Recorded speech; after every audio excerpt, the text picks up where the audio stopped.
Yes, it's been ages, I'm really sorry. My only excuse is that I've been really busy recently. I know that's a really rubbish excuse, but I'm really sorry. I'm back, I'm here with this week's video, which you might have already guessed from the title. This is about results day. Results can be this really big, scary thing. Everyone's super nervous for it. There will no doubt be someone crying at some point. Obviously, you've worked really hard for the past 2-3 years or whatever on your education, and you've sat through all the exams, put all this time and effort into revising, into making sure you knew what you were doing, and into actually sitting the exams.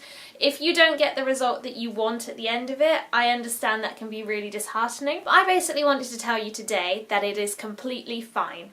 You don't have to worry if you didn't get the grades you wanted or you aren't going to university. Let me take you back to when I was in sixth form and I studied media, drama, English and psychology for AS. I ended up with 2 A's and a C, and the C was in drama. I know people, when other people get upset about getting a B or not getting an A star or whatever, they're a bit like, oh my goodness, that's fine, that's still like an amazing mark, you did better than me. But I think it's different depending on what your sort of standard is. And if your standard is A's, obviously getting anything less than an A is going to upset you. So I don't want to like put anyone off or upset anyone by saying that I got a C and I wasn't happy with it. That's just my personal view on things. Basically, I think I completely messed up the written exam, but if you knew me at all, you knew that I wanted to be an actor. I wanted to go to drama school, I wanted to be on film and TV acting, but that didn't happen. I auditioned to a load of drama schools.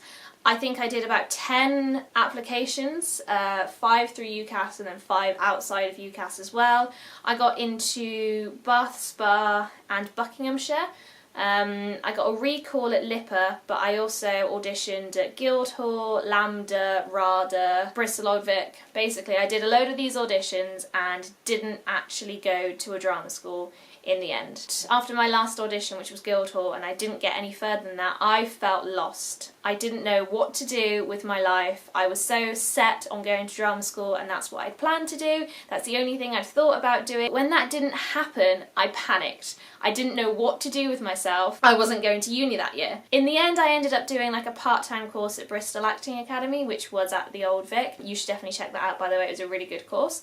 And I also started working. So throughout sixth form I had a job as a waitress at weddings. Then I think my mum actually found the job for me. It was a job in a bank. So I applied for it, didn't think I'd really get anything out of it. I was always more English driven as opposed to like maths driven or science driven. I really liked words. So I applied because I was like, I've got nothing to lose, I'm not really doing anything else with my life right now. And I got the job. I was quite surprised because I knew nothing about banking.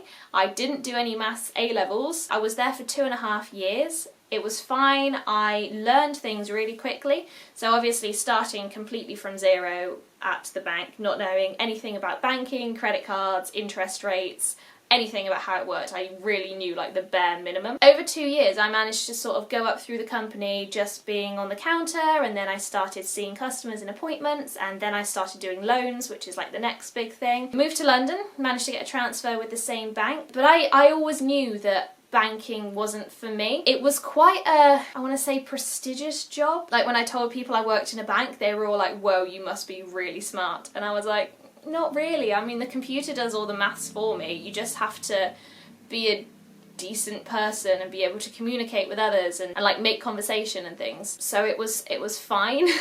You don't need a degree to work in a bank. So that's one thing I learned. And then after I left the bank, and where I'm at now is I'm working for the moving picture company, and we're basically making films. That's quite again, an impressive job. When I tell people what I do, they're all like, oh my god, that's so cool. And I'm like, yeah, it is really cool. But again, I don't have a degree. I didn't study anything at university to be able to get where I am now. Obviously, I did media through GCSEs in sixth form and I really enjoyed it, got an A, and it was always something that I liked doing, like making things, editing. Obviously I have a YouTube channel, I must like media on some kind of level, but I didn't study it at university, so I don't know all the technicalities. I still managed to get a job in this company that ultimately makes really popular films through just like my skill as a person, I guess. That sounds really big-headed, I didn't mean it that way. What I'm saying is you don't need a degree to get everywhere in life. So if you don't have a degree, it is fine. I also managed to travel to Singapore, Malaysia,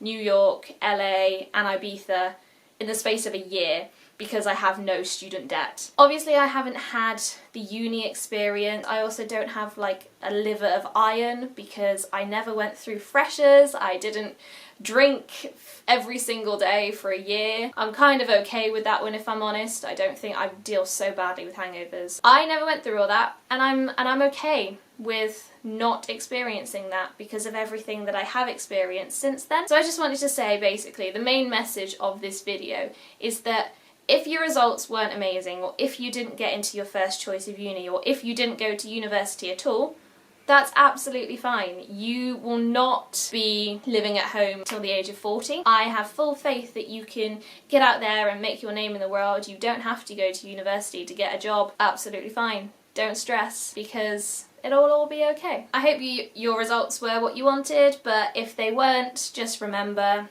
it is absolutely fine. You don't need uni. You don't need a degree to get somewhere in life. Thank you for watching. I hope I reassured some of you or made you feel a bit better, or if you have got great results and you are going to the university of your dreams to study whatever it is that you want to, that is amazing. Well done. I hope you really enjoy yourself. That was genuinely sincere. I don't know if it came across that way.